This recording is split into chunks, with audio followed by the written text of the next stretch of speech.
તમે ભવિષ્ય માટે તૈયાર CNBC બજારના ઇબિક્સ કેશ સ્ટુડિયોમાં પ્રવેશી રહ્યા છો।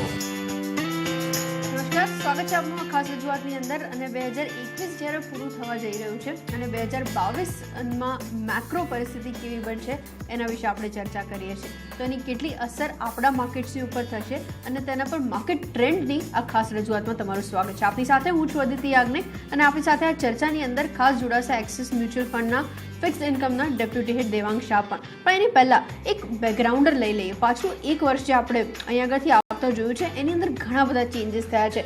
કોવિડની પરિસ્થિતિની અંદર સેકન્ડ વેવ આવતો દેખાયો, ત્યારબાદ લિક્વિડિટીનું ઇન્ફ્યુઝન જોયું છે, ગવર્મેન્ટ તરફથી જે મેજર્સ આવતા દેખાયા એના લીધે આપણે જે ગ્રોથ પેરામીટર્સ છે થોડાક આગળ વધતા જોયા છે। બટ એની સામે ઇન્ફ્લેશનને પણ મેન્ટેન કરવું એક મોટો ટાર્ગેટ હતો, એ પણ સરકાર તરફથી સારા પ્રયત્નોના લીધે આપણે ઓલરેડી એની એ જ બેન્ડમાં જોયું છે। બટ અહીંથી ટ્રેજેક્ટરી કેવી હોવી જોઈએ, ક્રેડિટ સાયકલની અંદર કેવી રીતના ઇમ્પ્રુવમેન્ટ્સ આવતા દેખાશે, મેક્રો પેરામીટર્સ કેવી રીતે વર્કઆઉટ કરશે, આ બધા જ વિશે આપણે આ શો દરમિયાન ચર્ચા કરવાના છીએ।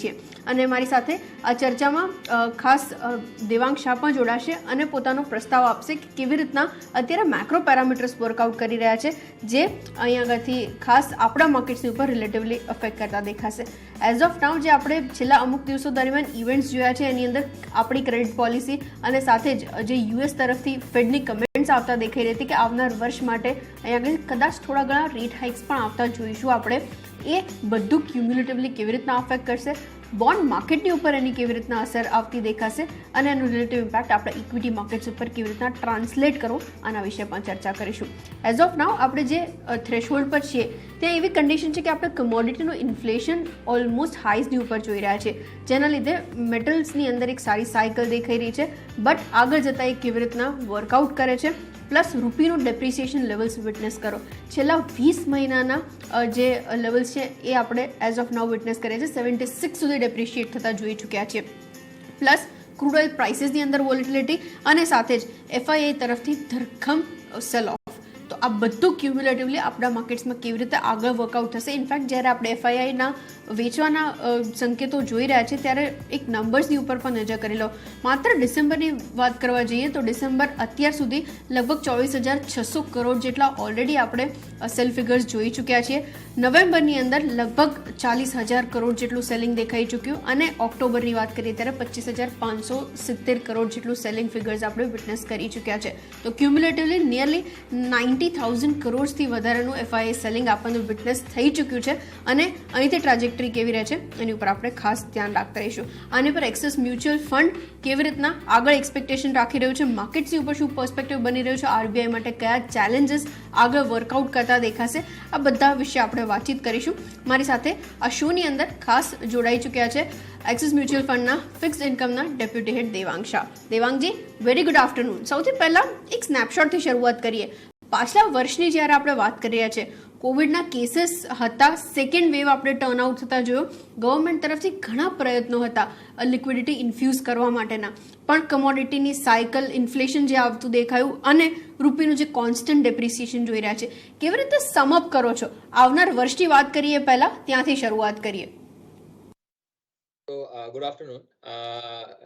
अपने हमारे हिसाबे आ वर्ष क्यों રહ્યું છે અગર આપણે જોઈશું તો મેક્રો હિસાબે કાફી ડેટા પોઈન્ટ્સ ઇમ્પ્રૂવ થયા છે। આપણે અગર લાસ્ટ યર જોઈએ તો આપણે આ ટાઈમ જ પાછું આપણે થોડું ફિલિંગ આવતી હતી કે આપણે કોવિડના એક વિક્ટરી લઈ લીધી છે। લાસ્ટ ડિસેમ્બર જાન્યુઆરીમાં ઇકોનોમી ઓપન થવાનું ચાલુ થઈ ગયેલું અને પછી આપણે માર્ચ એપ્રિલમાં પાછા કોવિડની વેવ 2માં મોટા મોટી કાફી કેસીસ વધી ગયા, આપણું પર્સનલ UN ક્રાય કાફી વધી ગયું અને પછી ઇકોનોમિક લોકડાઉન પણ પાછું ચાલુ થયેલું। આઈ થિંક અગર આપણે આ વર્ષે જોઈએ તો મને હું જ્યારે આ સોચતો હતો કે આ વર્ષ કેવું લાગે છે, મને પેલી ડેજાવુ વાળી ફિલિંગ આવતી હતી કે એમાં જોઈએ તો આપણે દેખાવીએ કે સેમ ડિટ્ટો આપણે પેચ પર છીએ, જે ગ્રોથ રિકવરી દેખાય છે જોરથી। મોટા મોટી અગર આપણે જોઈશું તો FII ફ્લોઝ કાફી આપણે વ્યાજ પણ છે, ઇક્વિટી ડેટમાં પણ ઇક્વિટીમાં પાછા હમણાં ગયા પણ છે, પણ સમવેર ડાઉન ધ લાઇન અગર રૂપી થોડું જોશો થોડું પ્રેશર છે, કોમોડિટીઝ અમે જોશો તો કોમોડિટીઝ પર પ્રેશર આવી ગયું છે। આપણે ઇન્ફ્લેશન એક વર્ષ પહેલા કદી ઇન્ફ્લેશનની વાત નહીં કરતા હતા, આપણે લાગતું હતું કે ઇન્ફ્લેશન તો હવે પેરિનિયલ ઓછું રહેવાનું છે। આઈ થિંક ખાલી ઇન્ડિયા નહીં, અક્રોસ ધ ગ્લોબ તમે જોશો તો ઇન્ફ્લેશન પ્રેશર ચાલુ થઈ ગયું છે। બીજું શું છે કે ખાસું અગર તમે આ વર્ષમાં જોશો તો ટર્નિંગ પોઈન્ટ છે કે ફેડ કાફી હોકિશ થઈ ગયો છે. ગ્લોબલ સેન્ટ્રલ બેંક્સ તમારા રેટ હાઇકની વાત ચાલુ કરે છે. તો અમારો અગર તમારું એક્સપેક્ટેશન શું છે કે આ વર્ષ સેન્ટ્રલ બેંક અને ઓવરઓલ પર્સપેક્ટિવ કાફી ડિફરન્ટ દેખાય છે. અગર તમે જોશો તો સેન્ટ્રલ બેંકનો પર્સપેક્ટિવ ટુવર્ડ્સ થિંગ્સ ચેન્જ થઈ ગયો છે. Central banks are talking about rate hikes. તો એ હિસાબે રૂપી ડેપ્રિસિએશન થોડું દેખાય છે, થોડું રેટ્સ વધતો ઉપર દેખાય છે. મેક્રો ઇકોનોમિક ફ્રન્ટ પર પણ અમારા અન્ડરસ્ટેન્ડિંગના હિસાબે ગ્રોથ પિકઅપ સારું થઈ ગયું છે. તો આરબીઆઈ નો જે આ વર્ષનું કમ્યુનિકેશન રહેશે અને એ લોકોનો જે રેટ હાઇકનો પ્રોસેસ રહેશે, આઈ થિંક બહુ મેક્રો ડિપેન્ડન્ટ રહેશે. અગર મેક્રો બહુ ફાસ્ટ પિકઅપ થઈ ગયો તો અમારા હિસાબે આરબીઆઈ રેટ હાઇકનો પ્રોસેસ થોડો ફાસ્ટ કરી શકશે. તો મેક્રોમાં કાફી બેટરમેન્ટ દેખાય છે. કમોડિટીઝ કાફી ઇન્ફ્લેશન ખાસું આઈ થિંક પરસિસ્ટન્ટ દેખાય છે. અને સમવેર ડાઉન ધ લાઇન અમારા હિસાબે જે ટોન ઓફ સેન્ટ્રલ બેંક છે એ બધું ખાસું ચેન્જ થતા દેખાય છે. અને ફેડથી શરૂઆત થઈ ગઈ છે. આઈ થિંક થોડા દિવસોમાં ઇન્ડિયન સેન્ટ્રલ બેંક પણ આરબીઆઈ પણ રેટ વધારવાની વાત કરશે અને ડિરેક્શનલી રેટ્સ ઉપર જશે. અગ્રીડ. અચ્છા, આપણે જ્યારે આ પેરામીટર્સની વાત કરીએ છીએ, આ તો મેક્રો ડેટાની વાત થઈ. આરબીઆઈમાં તમે અમુક કમેન્ટ્સ જે આપી પ્લસ તમારા રિપોર્ટ્સની અંદર જે હાઇલાઇટેડ છે એ વસ્તુ અમારે થોડી ઘણી ડિસ્કસ કરવી હતી. ગિવન ધ કન્ડિશન કે આરબીઆઈ તરફથી જે મેજર્સ ઓલરેડી લિક્વિડિટી વધારવા માટે આપવામાં આવ્યા છે એ વિથડ્રો થાય છે, કેવી અસર આપણે બોન્ડ યીલ્ડ ઉપર વિટનેસ કરીશું? કેમ કે એ ડાયરેક્ટલી રિલેટિવ ઇક્વિટી માર્કેટ્સની ઉપર હોય છે, જ્યાં આપણે એક મોટું kind of cell of witness કરીએ છીએ જ્યારે ત્યાંથી વેરિએશન આવે છે. એક આઈડિયા એની ઉપર પ્લસ જે ટ્રેડ ડેફિસિટ્સની વાત કરીએ છીએ, કેમ કે કરન્સીની અંદર જે કોન્સ્ટન્ટ ડેપ્રિસિએશન દેખાઈ રહ્યું છે એની એક ઇફેક્ટ એના લીધે પણ આવતી દેખાઈ રહી છે. આ બંને પેરામીટર્સ કેવી રીતના સ્ટેબિલાઇઝ કરે એવું દેખાય છે તમને આરબીઆઈ? એની ઉપર તમારી એક કમેન્ટ. ઇન્ફ્લેશન તો એક ઓલરેડી એડેડ રિસ્ક છે જ મેન્ટેન કરવા માટેનું, બટ આ બે પેરામીટર્સ પર તમારો વ્યૂ શું છે? તો અમારો એક ફર્સ્ટ ઓફ ઓલ તમે લિક્વિડિટીની વાત કરી, એકચ્યુઅલી ટૂંકમાં અગર સમજાવું તો પહેલા બહુ ઇમ્પોર્ટન્ટ એસ્પેક્ટ છે કે આરબીઆઈ બહુ મોટું સરસ કામ કરેલું લાસ્ટ 2 વર્ષમાં લિક્વિડિટી મેનેજ કરવાનું. લિક્વિડિટી ઇન્ફ્યુઝન એ લોકોએ 8 થી 10 લાખ કરોડની એનાથી વધારે થઈ છે ટોટલ ડેટ લિક્વિડિટી ઇન્ફ્યુઝન સિસ્ટમમાં, બેન્કિંગ લિક્વિડિટીમાં. આપણે કદી આટલી લિક્વિડિટી ઇન્ડિયામાં માર્કેટ્સમાં જોવી નથી. એક ડિમોનેટાઇઝેશનના 6 મહિના કાઢી નાખો તો મારા હિસાબે 10 ટ્રિલિયનની ડ્યુરેબલ લિક્વિડિટી આપણે ઇન્ડિયામાં કદી જોવી નથી. હવે આરબીઆઈ પાસે એક મોટો ટાસ્ક છે કે શું છે, ગ્રોથ પાછો રિકવરી મોડ પર આવી ગયો છે, ઇન્ફ્લેશન વધતો જાય છે, તો આટલી એમ્પલ લિક્વિડિટી પહેલા સિસ્ટમની જરૂરત છે કે નહીં, એક મોટો ક્વેશ્ચન છે. આરબીઆઈ સ્લોલી એન્ડ સ્ટેડીલી અગર તમે જાન્યુઆરીથી જોશો તો થોડું વિડ્રોઅલ ચાલુ કરેલું with a very slow communication અને ગાઈડન્સ કે અમે એકદમ કઈ લિક્વિડિટીમાં ઇમ્પેક્ટ નહીં આપીશું સો દેટ ક્રેડિટ ફ્લોનો ઇમ્પેક્ટ ના થાય. આજે આરબીઆઈ શું કહે છે આ પોલિસીમાં સ્પેસિફિકલી જે લાસ્ટ અઠવાડિયે થઈ, એમનો કહેવાનો મહત્વ શું હતો કે હવે આપણે નોર્મલ સિનેરિયોમાં પહોંચી ગયા છે. જે 8-10 લાખ કરોડની લિક્વિડિટી અમે આપેલી એ ધીરે ધીરે અમે વિડ્રો કરીને અમે નોર્મલ મોડમાં જવા માંગીએ છીએ, જેમાં ન્યુટ્રલ લિક્વિડિટી 1 થી 2 લાખ કરોડમાં જતી રહેવી જોઈએ. એ લોકો variable reverse repo rate option જે લોંગ ટર્મ 14-28 ડે આરબીઆઈની ફેસિલિટી છે, જેમાં એ લોકો લોંગ ટર્મ લિક્વિડિટી વિડ્રો કરે છે, એ લોકો એ યુઝ કરીને મોટી લિક્વિડિટી એબ્ઝોર્બ કરવા માંગે છે. અમારો કહેવાનો મતલબ એ છે કે લાસ્ટ યર તમે જોશો તો જે 8 લાખ 10 લાખ કોટી લિક્વિડિટીના હિસાબે જે શોર્ટ ટર્મ રેટ્સ હતા એ બહુ ઘણા નીચે આવી ગયેલા. આપણે જોયેલું તો લાસ્ટ 2-3 વર્ષમાં 2 યર 3 યર કોર્પોરેટ બોન્ડ્સ, 1 વર્ષનો ટ્રેઝરી બિલ, 1 વર્ષનો સીડી રેટ્સ, એ બધા ડિપોઝિટ રેટ્સ કાફી નીચે આવી ગયેલા. અમારા હિસાબે લાસ્ટ યર 30-40 બેસિસનો સેલ ઓફ ઓલરેડી આવી ગયો છે આ બધા શોર્ટ ટર્મ રેટ્સમાં. આ વર્ષે બીકોઝ લિક્વિડિટી ધીરે ધીરે વિથડ્રો થશે, 14 ડે નો આપણો વેરિયેબલ રિવર્સ રેપો રેટ લેવલનો ઓપ્શન ઓપરેટિવ રેટ બની જશે, જે આપણા 335માં છે હમણાં, એ મોટી 4% ડિરેક્શનમાં જતું રહેશે એપ્રિલ-મે સુધી. એના પછી રેપો રેટ હાઇક્સની બી પોસિબિલિટી છે. તો આ બધા કોમ્બિનેશનમાં પ્લસ લિક્વિડિટી વિથડ્રોલમાં તમારા જે short end of the curve છે એમાં આરામથી આપણે 50 થી 75 50 to 75 બેસિસનો ઘણો સેલ ઓફ જોવી શકે છે આ વર્ષે. ડિરેક્શનલી રેટ્સ ઉપર જશે, શોર્ટ ટર્મના રેટ્સ ઉપર જવા જોઈએ. એનો ઇમ્પેક્ટ લોંગ ટર્મ બોન્ડ યીલ્ડ્સ પર પણ આવશે અમારા હિસાબે, અને લોંગ ટર્મ રેટ્સ પણ ધીરે ધીરે ઉપર જવા જશે. તમે જે બીજી વાત કરી એ ટ્રેડ ડેફિસિટ, એ પણ બહુ મોટો ફેક્ટર છે ડિટરમાઇનિંગ ફર્સ્ટ કરન્સી અને secondly growth. I think trade ડેફિસિટને તમે જોશો તો આપણે પહેલા શું લાગ્યું ઓક્ટોબરમાં ટ્રેડ ડેફિસિટ વધ્યું, પણ આપણને લાગ્યું it is a festive season demand.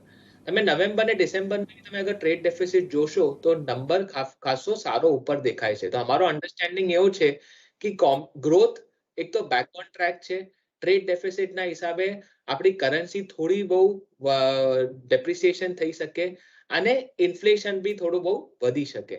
તો from all perspectives I think RBI નો જો ડિરેક્શન રહેશે નેક્સ્ટ યર માટે, દો આજનો કમ્યુનિકેશન બહુ સોફ્ટ છે, ગાઈડન્સ બહુ સ્લો છે, પણ અગર આ મેક્રો કન્ટિન્યુ રહ્યો જે ડિરેક્શનમાં છે અને આપણે અગર સેકન્ડ વેવ આવતી નથી, થર્ડ વેવ ઓમિક્રોન ની આવતી નથી, તો somewhere down the line RBI force થશે રેટ્સ ફટાફટ વધારવા માટે અને આપણે ડિરેક્શનલી રેટ્સ ઉપર જોઈશું. કેટલો ઇન્ક્રીમેન્ટ જુઓ છો તમે નેક્સ્ટ યર માટે? અને જ્યારે આપણે આનું ડિસ્કશન કરી જ રહ્યા છીએ, રેટ હાઇકની ઉપર તો તમારી એક કમેન્ટ લઈશ જ, બટ બીજું એક પેરામીટર મારે એ પણ ડિસ્કસ કરવું છે કે ઇન્ફ્લેશન 4% અરાઉન્ડ રાખવું કેટલું રિયલિસ્ટિક તમને લાગે છે?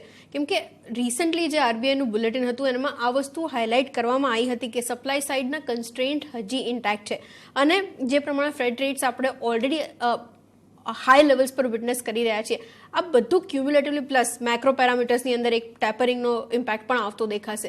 આ બધાની વચ્ચે it will be a kind of seesaw કે આપણે જીડીપી રેટ મેન્ટેન કરીએ, ગ્રોથ રેટ્સ ત્યાં રાખીએ અને ઇન્ફ્લેશન પણ એ જ પેરામીટર્સ ઉપર એનાથી વધવા ના દઈએ. આની ઉપર તમારી એક કમેન્ટ. તો એક તો આઈ થિંક આરબીઆઈ આપણે બહુ મોટી એક પોઝિટિવિટી જોવું જોઈએ કે એ લોકોએ લાસ્ટ 2 વર્ષમાં ગ્રોથ ઇન્ફ્લેશન ડાયનામિક સરસ રીતે મેનેજ કર્યા છે.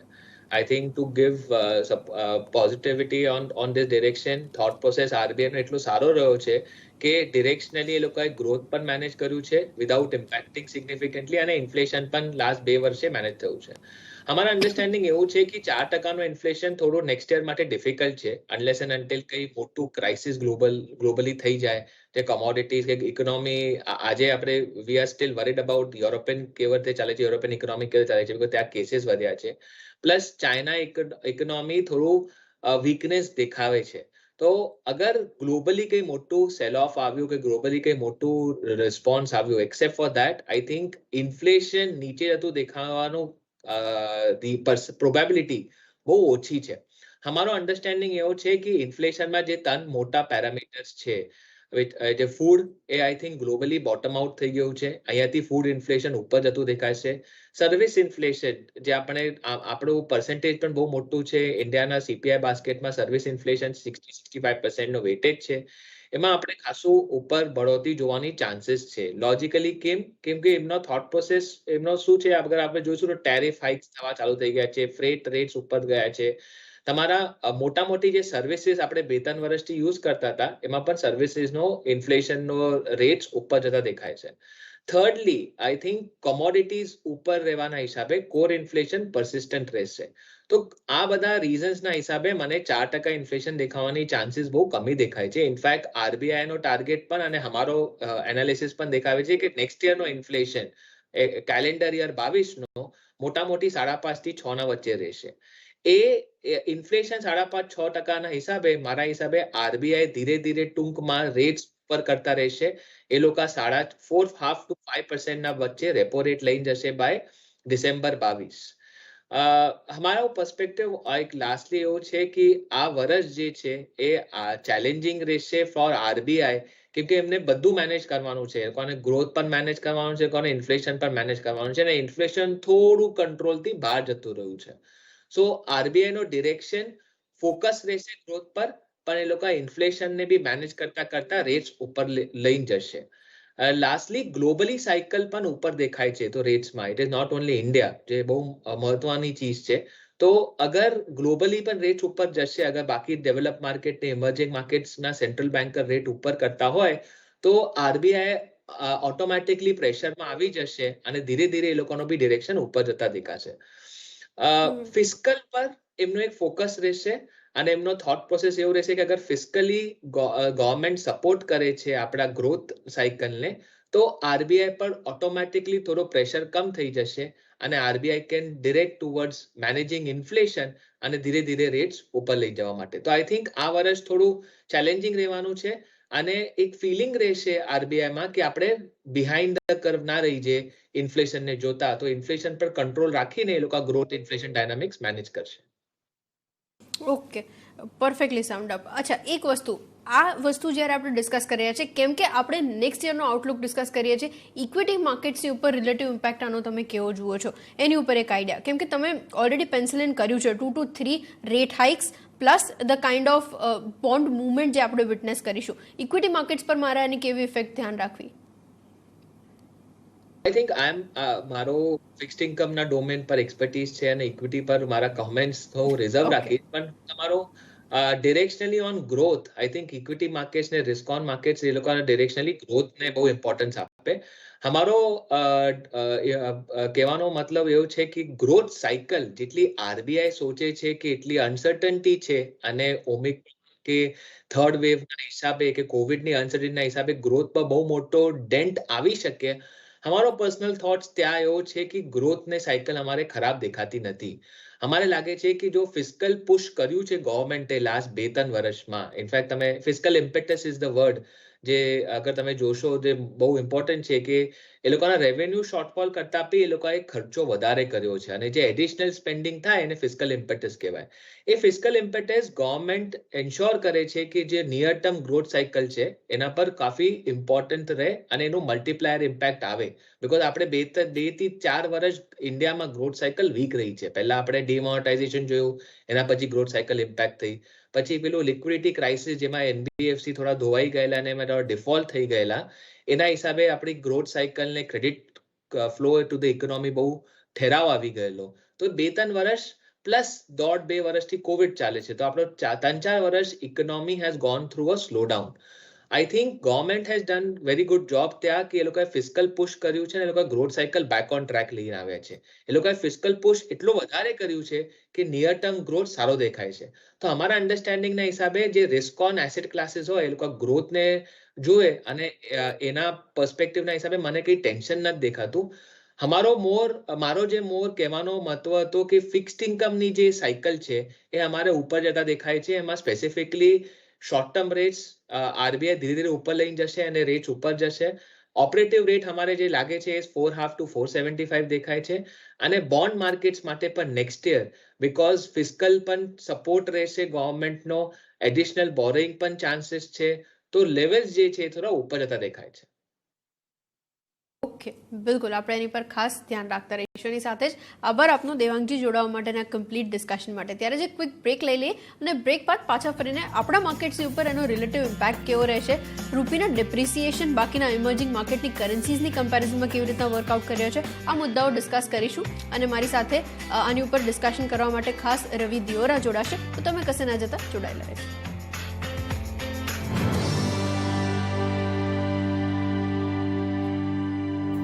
इंडिया बुल्स हाउसिंग फाइनेंस ने सिक्योर्ड रिडीमेबल एनसीडी के पब्लिक इशू की घोषणा करी है. 9.25% प्रति वर्ष तक की कूपन दर की पेशकश की है और 0.25% प्रति वर्ष का अतिरिक्त इंसेंटिव भी दे रहे हैं. सोमवार 20 दिसंबर के दिन इशू बंद होगा. सब्सक्राइब करने के लिए 0124607840 पर कॉल करें. जोखिम कारक मुद्दों और इशू से संबंधित जानकारी के लिए सेबी, स्टॉक एक्सचेंज, कंपनी और प्रमुख प्रबंधों की वेबसाइटों पर उपलब्ध शेल्फ और ट्रांच 1 प्रोस्पेक्टस देखें. अरे भाभी जी, बड़े दिन बाद मुझे बेस्ट डायमंड ज्वेलरी दिखाओ. ये एक्सचेंज करा लूं? बेटा, एक्सचेंज में ज्यादा नहीं, सिर्फ 5% कटेगा. वाह! पेश है 95% एक्सचेंज वैल्यू और 90% बायबैक भी. किसना डायमंड ज्वेलरी, मोहल्ले का पहला डांस स्टूडियो. स्मार्ट है ना? बिल्कुल. अब make a very smart move. ARQ prime recommendations के साथ स्टॉक मार्केट एंटर करो.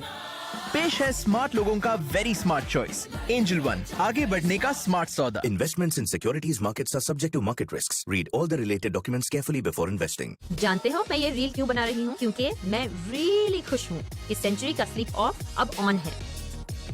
अब पाएं रियली जबरदस्त ऑफर्स और हर वो चीज जो दे आपको बेहतर नींद.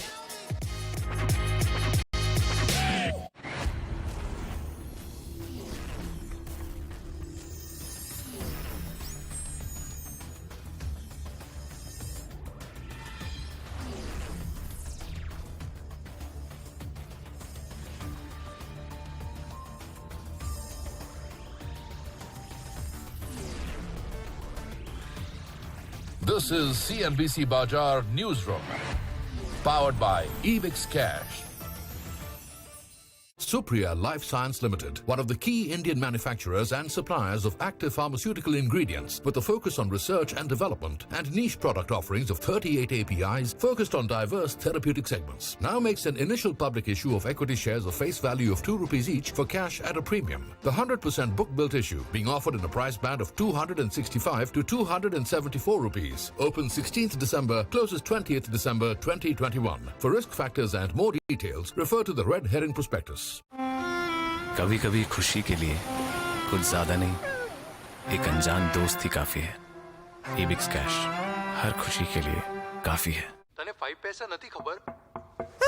હવે તો સૌને ખબર છે. 5 પૈસા છે all in one account. Shares, mutual fund, insurance, gold બધું એક જ એકાઉન્ટમાં મેનેજ કરો. હમણાં જ 5 પૈસા ડાઉનલોડ કરો. હવે તો સૌને ખબર છે 5 પૈસાની સાથે રોકાણ થયું સરળ અને લાભદાયક પણ. જામીનગીરી બજારમાં રોકાણ એ જોખમને આધીન છે. રોકાણ કરતા પહેલા સંબંધિત તમામ દસ્તાવેજો વાંચો. This is Network 18. And you are watching CNBC Bazaar. Powered by Ebix Cash. Ebix Cash, हर खुशी के लिए काफी है.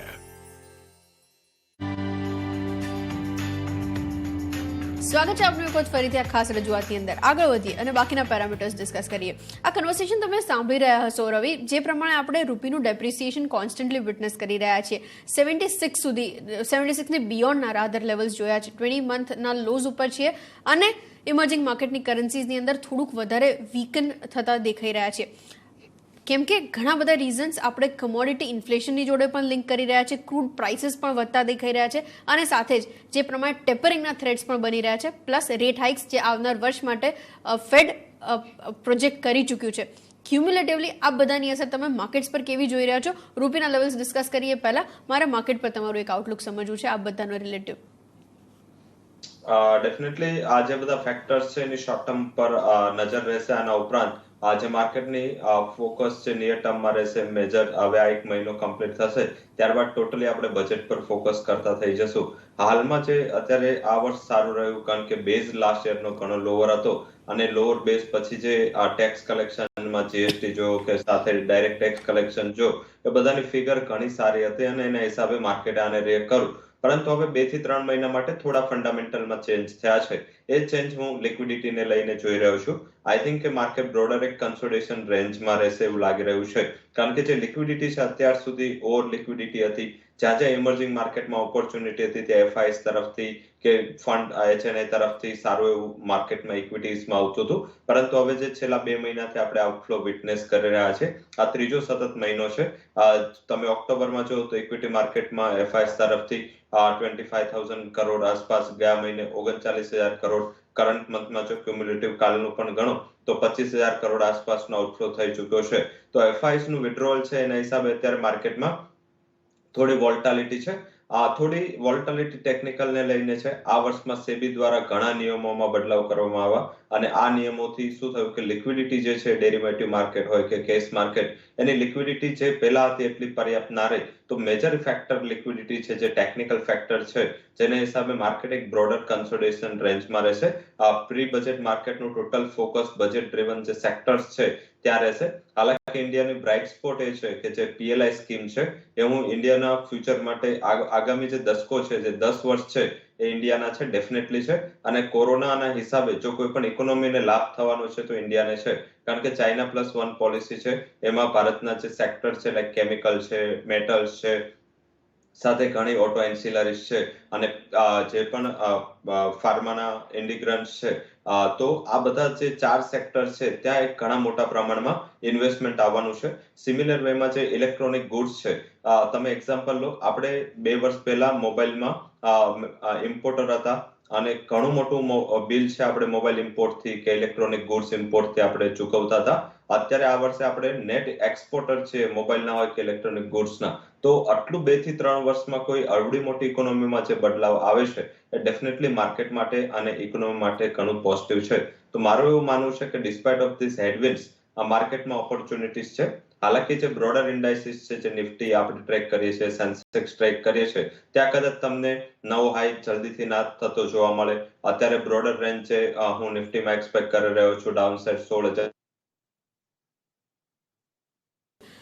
એની ઉપર આપણે ખાસ ધ્યાન રાખતા રહીશું. અને એની સાથે જ રૂપીના ફ્રન્ટ ઉપર તમારી તરફથી એક આઈડિયા, જે પ્રમાણે આપણે રૂપીની અંદર કોન્સ્ટન્ટ ડેપ્રિસિએશન વિટનેસ કરી રહ્યા છીએ, બાકીના ઇમર્જિંગ માર્કેટ્સની કમ્પેરિઝનમાં આપણી કરન્સીને કેવી રીતના સ્ટેબિલાઇઝ થતા તમે અહીંથી જુઓ છો? અત્યારે રૂપિયાને જો થોડું નેગેટિવ ફેક્ટર આવી ગયું, એફઆઈએસ નો આઉટફ્લો આવી ગયો. હાલાકી આજે ભારતની જે અર્થતંત્ર છે કે ઇકોનોમીની જે રિકવરી છે એના પ્રમાણમાં ઘણો નાનો આઉટફ્લો ગણી શકાય. તો મેજર મને એવું લાગી રહ્યું છે કે ડેફિનેટલી જે આપણા પિયર્સ છે એમાં ટર્કી છે, ટર્કીનું લીરા છે, ચાઇનીઝ યુઆન છે, આ ઉપરાંત મેક્સિકન પેસો છે, આ બધાને આપણે આઉટ પરફોર્મ કરી શકીશું કારણ કે એફડીઆઈ ઘણું સારું આવી રહ્યું છે. અને મને એવું લાગી રહ્યું છે કે જે અર્થતંત્રની રિકવરી અને જે સ્ટેબિલિટી છે એ કદાચ વધારે રૂપીને વીક ના થવા દે. લેવલ સ્પેસિફિક મારું એવું માનવું છે કે એકવાર તમને 77, 76, 80 ના લેવલ કદાચ નિયર ટર્મમાં જોવા મળે, પરંતુ બ્રોડર એ તમને ત્યાં રેઝિસ્ટન્સ જોવા મળશે. જે રેન્જ છે રૂપીની એ નીચે 74.50 થી લઈને 77 છે. લોકો ઇન્ફ્લેશનને લઈને વરિડ છે. લોકો સાથે સાથે જો તો તમે ઓમિક્રોનના વેરિયન્ટથી વરિડ છે, પરંતુ એ લોકોને એ પણ જોવું જોઈએ કે માત્ર ઇન્ડિયાનો પ્રોબ્લેમ નથી. જો ઇન્ડિયાને કરન્સી ઇફેક્ટ થશે તો આ સિમિલર વેમાં ડોલરને પણ ઇફેક્ટ થશે. તો જે પણ અત્યારે માર્કેટની પરિબળો બની રહ્યા છે, મારા હિસાબે ઇન્ડિયન રૂપી છે એ ઇમર્જિંગ માર્કેટમાં બેસ્ટ પરફોર્મર હશે. થોડું વીકનેસ અત્યારે નિયર ટર્મ ટીલ બજેટ કદાચ તમને જોવા મળે અને ઉપર 77 ના લેવલ કદાચ તમે જોઈ શકો. અધરવાઇઝ બ્રોડર મને એવું લાગી રહ્યું છે કે ત્યાંથી ફરીથી એક સ્ટ્રેન્થ રૂપીમાં રિપીટ થતી જોવા મળી શકે છે. ઓકે, બિલકુલ. તો એની ઉપર આપણે ખાસ ધ્યાન રાખતા રહીશું કેવી રીતના વર્કઆઉટ થતું દેખાય છે. કે જેની સાથે જ આભાર આપનો રવિ, જોડાવા માટેના કમ્પ્લીટ ડિટેલ્ડ એનાલિસિસ આપણા દર્શકો સાથે ખાસ શેર કરવા માટે. ત્યારે જે રીતના આપણે માર્કેટ્સની ઉપર ઇફેક્ટ ધ્યાન રાખતા રહીશું, બટ આ બધા જ પેરામીટર્સ છે જેને વોચ આઉટ કરવું જોઈએ. અહીંથી રૂપીના લેવલ્સની ઉપર થોડુંક ફરીથી એક વખત સ્ટેબિલાઇઝેશન આવું. જ્યારે મેક્રો ડેટાની વાત કરી રહ્યા છે ત્યારે ગ્લોબલ માર્કેટ્સની અંદર થોડુંક સેટઅપ છે એ હવે નોર્મલાઇઝ થવું અને આપણા માર્કેટ્સની અંદર પરફોર્મન્સ ફરીથી એક વખત રિઝ્યુમ કરવું, કેવી રીતના વર્કઆઉટ કરે છે ધ્યાન રાખતા રહીશું. એની સાથે જ આ શોમાં પણ અત્યારે આટલું જ. મને બી આપશો રજા. વધુ સમાચારો માટે આપ જોતા રહો CNBC બજાર. નમસ્કાર.